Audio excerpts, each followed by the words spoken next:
Mshikamano daima. Mshikamano Daima. Nitumie na neno lile la Kingoni, solidarity forever. Solidarity Forever. Yeah.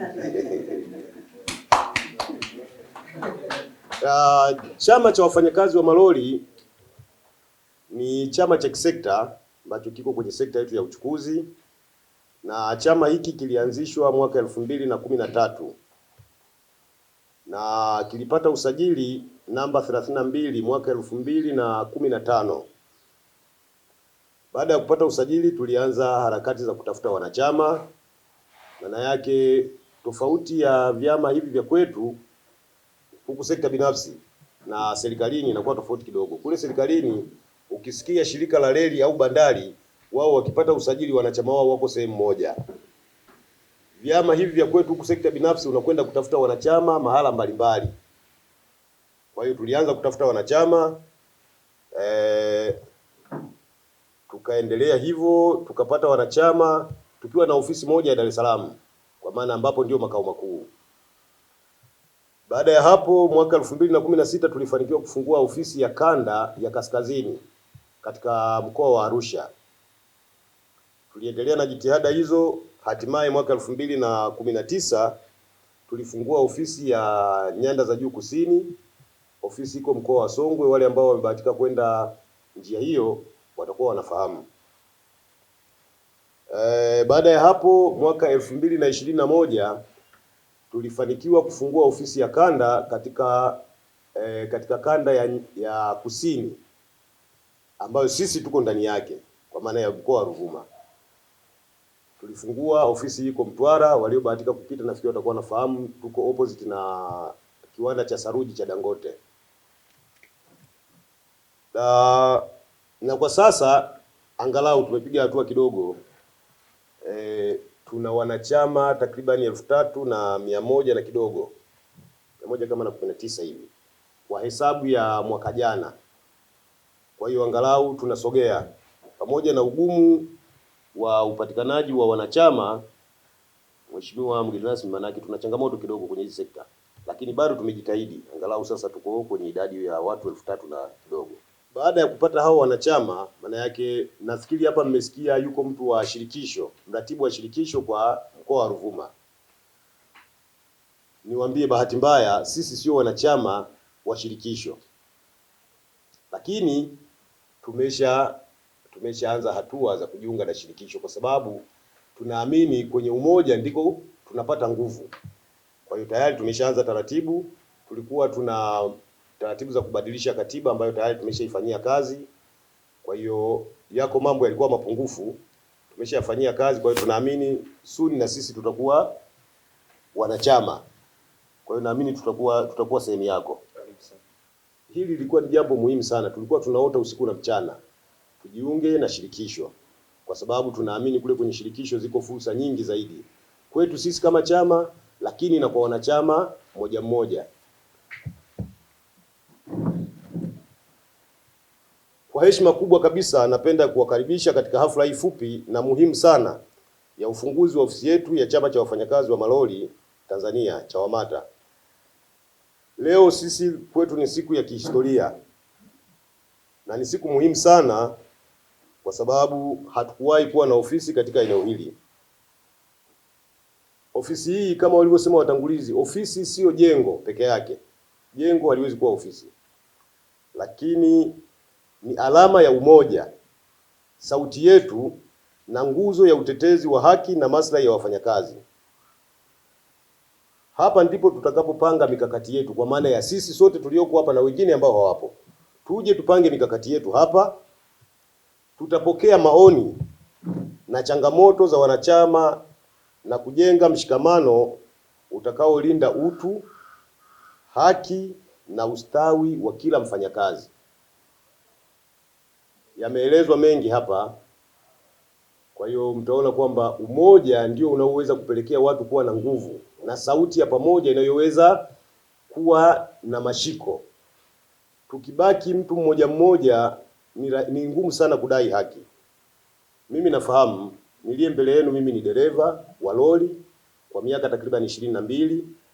lakini nimebahatika kufanya kazi ya ufundi nikiwa dereva. Kuna nyakati ambazo huwa tunapitia nyakati ngumu. Nilikuwa nabadilisha, wanasema kubadilisha gia angani.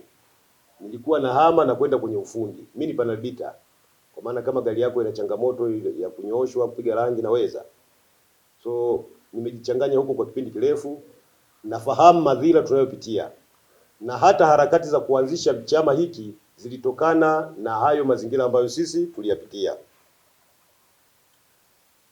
Tunatambua kuwa hatua hii ya kufungua ofisi katika mkoa wa Ruvuma inatokana na ushirikiano wa wanachama wote, viongozi na wadau mbalimbali. CHAWAMATA inapenda kuwashukuru wote kwa moyo wa kujitoa na mchango wenu wa hali na mali uliofanikisha hatua hii muhimu. Kwa maana hii ninataka kusema kwamba mjivunie, kwa sababu uwepo wenu ni sababu ya jitihada zenu. Kupitia ofisi hii tunawaahidi kuimarisha mshikamano. Tunapozungumza mshikamano, mtaona leo huku mbele wako viongozi wa nafasi mbalimbali katika taasisi mbalimbali. Hatuwezi kuenenda bila ya uwepo wa taasisi nyingine tukawa imara. Kwa hiyo kuimarisha mshikamano, kuongeza uwazi katika uongozi na kuhakikisha kuwa sauti ya wafanyakazi inasikika na kuheshimiwa. Huu ni mwanzo wa safari mpya ya kuimarisha chama chetu na kuleta maendeleo endelevu kwa wanachama wetu. Yamesemwa mambo mengi, nisingependa kurudia, lakini nitoe msisitizo wa kufata hatua katika kila jambo ambalo unakutana nalo. Fata hatua inayostahili ili uweze kufikia mafanikio.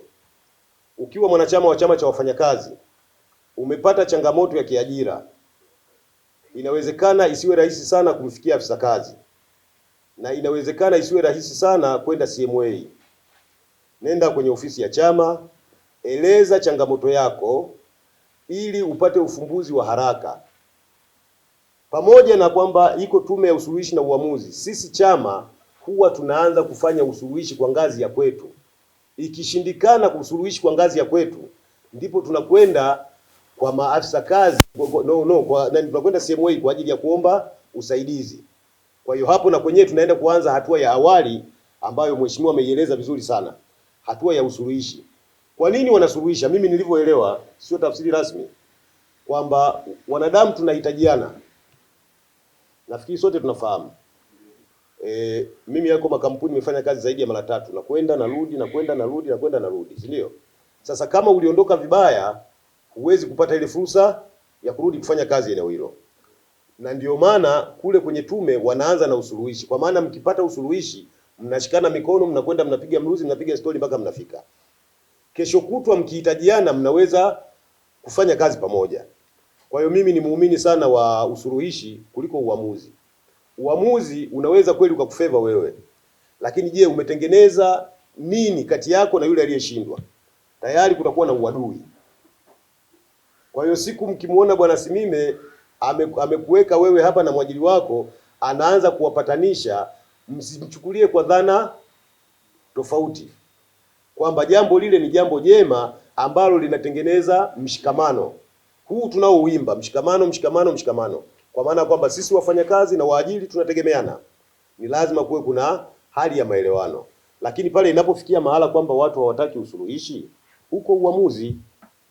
Ameeleza vizuri mheshimiwa pale kwamba ziko hatua utafanya, maana yake utatakiwa kupeleka vielelezo, maelezo na vielelezo na ushahidi. Sasa mkifika huko, maana yake yeye atapima nani alikuwa hakutekeleza wajibu wake, kama makosa yalikuwa ni ya mwajiri au ni ya mfanyakazi. Akisha kupima sasa atampa mtu mmoja haki. Sawa sawa jamani? Kwa hiyo tufate utaratibu, na niwasihi sana sisi tuliopo hapa na tuwafikishie ujumbe na wengine. Tujiunge kwenye vyama, hilo jambo la kwanza, kwa maana ya kutafuta nguvu ya pamoja, lakini tukubali kuwa sehemu ya usuluhishi pale yanapotokea matatizo. Kwa sababu matatizo yanatokea kwa sababu tupo. Tusipokuwepo hakuna matatizo yatatokea. So ni vema tukasuluhishana ili kesho tukaendelea kuishi pamoja.